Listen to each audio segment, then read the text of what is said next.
দাদা আপত্তি করে এই যে আপনারা দেখতে পাচ্ছেন এই যে বাড়িটা নতুন তৈরি করেছে আসুন।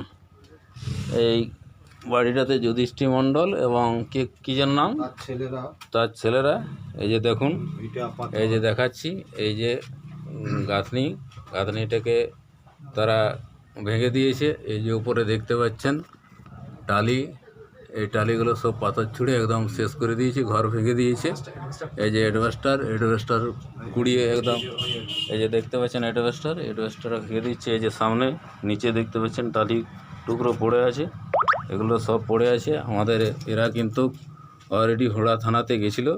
হোড়া থানার যারা দায়িত্বে আছেন তারা কিন্তু মানে কোনো ব্যবস্থাই নেয়নি। কেন নেয়নি আমরা জানি না, যেহেতু এরপর আমরা হোড়া থানায় যাব সামাজিকভাবে তাদের কাছে জিজ্ঞাসা করার জন্য। এই যে এই জায়গাটা দেখতে পাচ্ছেন, এই জায়গাটা নিয়েই সমস্যা বেশি সৃষ্টি হয়েছে। কিছুদিন আগে আপনারা দেখেছেন ফেসবুকে একটা ভিডিওতে অনেক মারামারি হয়েছে। তাই আমরা চাইছি যে অন্তত আমাদের যা সামাজিক আজ প্রতিটা সংগঠনের কাছে আমাদের অনুরোধ, আপনারা এদের পাশে দাঁড়ান যাতে এরা তাদের নিজস্ব বাপতি জমি সঠিকভাবে পায় এবং নিজের ঘরদুয়ার করতে সুখে শান্তিতে বসবাস করতে পারে। তার জন্য আপনারা সবাই আসুন, এই পরিবারটার সাথে এই কামনা জানাই।